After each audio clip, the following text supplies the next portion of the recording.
All right, we're doing Memorable Moments by Courtney Hacker. I'll be the narrator. I will be Katie. Katie is a 14-year-old girl who has an attitude and a punk style. She's wearing a pair of denim pants with holes in the knees, work boots, and a long-sleeve button-up shirt. And I'll be playing Brad. Brad is a freckle-faced 11-year-old who is very irritating and mischievous. He is Katie's younger brother who is always getting on her nerves. He's wearing skinny jeans and a baggy t-shirt and a skater hat and shoes. I will be Grandma Jewel. She's a loving grandma who just wants to help her grandchildren.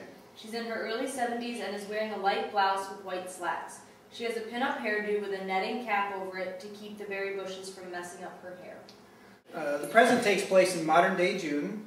It's berry season on a small farm. There is a small shed to the back left with peeling gray paint.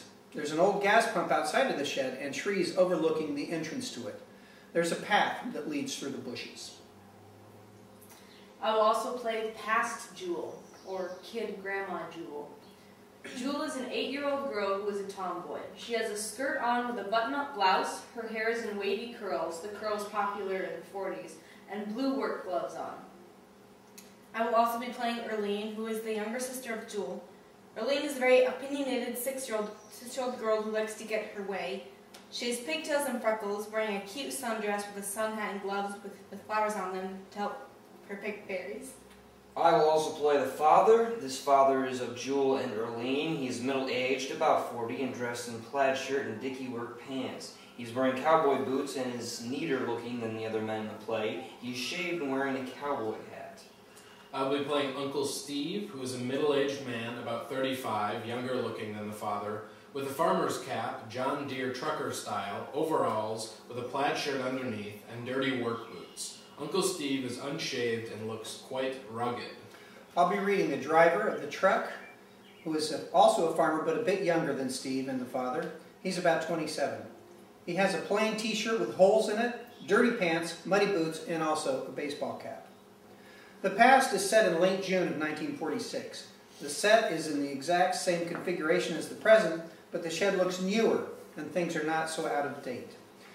Also, there will be a setting at Uncle Steve's. A backdrop with a house will be the main background, with a truck on stage and a picket fence. Trees are scattered throughout the yard with an outhouse on the left side of the stage. Scene 1.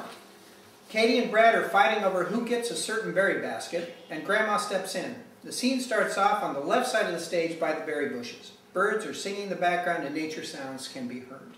That's my basket, you little turd. Nuh-uh, Grandma said I could use it. Now you children cut it out. Caitlin, I did tell your brother he could use that basket. I forgot it was yours. It's fine. He has to have his way anyways, or else he cries like a little baby. Shut your mouth, Katie. Katie follows Grandma to the shed to find another basket. You know, Graham, sometimes I wish I didn't have a brother. Now, Katie, don't say that. Your brother loves you very much, even if he can be a pain in the neck. I know, but he's just so annoying. Sometimes I just want to punch him in the face. You know, you remind me a lot of myself when I was your age. How so? Well, the whole being annoyed of your brother and all. Except my little pest sibling was your great aunt Erlene. What? You and Erlene didn't used to get along? But you guys are attached to the hip now. That doesn't necessarily mean we didn't have our differences when we were children. There's no way you felt the way about her that I do about Brad. Actually, it was on a day just like this that changed the way I thought about my sister for the rest of my life. Are you in the mood for a sentimental story? Of course. Anything to keep me from working with my ignorant brother. Hey now, we're going to get right back to picking berries as soon as this story's over. I know, I'm just playing. Good. Now you know I used to live here when I was a little girl, right? Sure do. Well, my sister and I would have days just like today when we were kids, and our berry picking adventures would turn ugly. He can't be as ugly as my brother. Caitlin, Erlene and I used to get into some pretty heated discussions. The lights dim and Brad exits. The setting remains the same with the exception of several well-painted planks for the shed and new tools, rakes and such, leaning against the shed. The story flashes back to the past, where Grandma and Erlene are picking berries with their father. You little brat! You know that's my favorite basket. Why did you break it? I didn't mean to. Oh, sure you didn't. I wonder what would happen if I jumped on a delicate wooden basket. You really get your kicks from annoying me, don't you, Erlene? You're so mean. I hate you. I hate you! Girls, I don't ever want to hear you guys talk like that to each other again. But Dad, she broke my basket. I don't care. She's your sister. And you don't talk to her like that. Ugh. Sis, is your basket almost full? Because mine is just about there, and Dad says when we're done, we can take our berries over to Uncle Steve's, so we can take them to the market. No, I'm not done yet. Well, hurry up. Dad said we could get ice cream when we're done. Leave me alone. Take your berries over yourself. But Dad said I'm not allowed to walk over to Uncle Steve's house without you. Well, I hereby grant you permission to get lost. Now scram! Fine. Arlene runs off stage and disappears. Jewel continues to pick berries, and then her father comes out. Hey, sis, where's Arlene? You mean she isn't back yet? Well, you see, she was done picking berries and wouldn't wait for me to finish up, so she just ran off to Uncle Steve's by herself. You've got to be kidding me. That girl's going to get a whooping when she gets back. The telephone starts ringing in the house, and Father heads in to get it. Jewel continues to pick berries. Your sister's been hit by a truck. We have to go now. Father and Jewel run to Uncle Steve's yard, where Erlene is laying on the ground unconscious. No, God, no. How did this happen? She didn't even look where she was going. I saw her just skipping along the side of the road picking wildflowers, and then she stepped right into the road without looking. I'm so sorry, I'm so sorry. The ambulance is on the way. Oh, Lord, I'm so sorry. She didn't even look. Gosh, damn it. This is why I told her she can't be walking over here by herself. Jewel has been very silent and finally steps up to talk to her father. It's all my fault. I should have went with her. I told her to go by herself. Oh no, what have I done? I think she's going to be all right. She's pretty banged up, but she's still breathing. An ambulance siren is ringing, and two paramedics run on stage with a stretcher and start taking Erlene's pulse.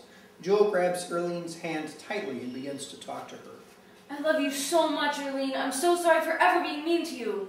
Don't die, okay? You're hurting my hand.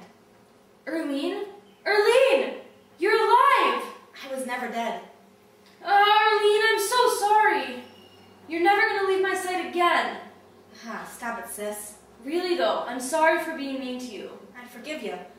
Sorry I broke your basket. What basket? Oh, jeez, I don't care about the stupid basket. I'm just glad you're okay. The scene flashes back to the present where Grandma is finishing up her story. Wow, I never heard that story before.